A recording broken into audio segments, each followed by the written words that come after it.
Hi guys! Today we're going to blend two images on Canva. First, open the Canva app, and as soon as it loads, you'll see different options on your screen.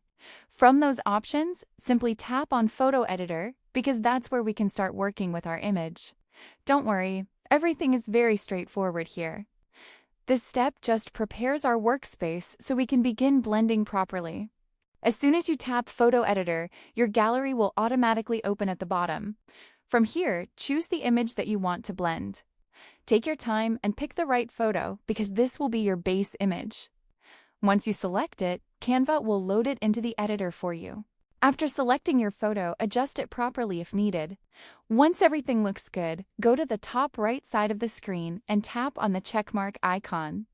This confirms your selection, and your image will now be imported into Canva. It's just like telling Canva, "Yes, this is the one I want to use." When you tap the check mark, you'll see the Create Design option appear at the bottom. Simply click on it so Canva can place your image onto a proper canvas. This step is important because now we're moving from editing mode into full design mode, where we can layer images. Now you'll notice a box around your image and a small plus icon. Tap on that plus icon to duplicate the image. As soon as you do that, you'll see that your photo becomes two separate layers. This is where the magic starts because blending requires at least 2 layers. Next, slightly adjust one image if needed, then tap on the top image to select it. After selecting it, look at the bottom toolbar and scroll through the options until you find transparency. Tap on it and slowly reduce the transparency level.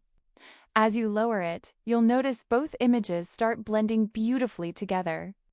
And that's it. Your blended effect is ready. So that's how you can easily blend two images in Canva without any complicated tools. It's simple, clean, and gives such a professional look. If this tutorial helped you, don't forget to subscribe and drop a comment below telling me what kind of Canva tutorial you want next. I'll see you in the next video.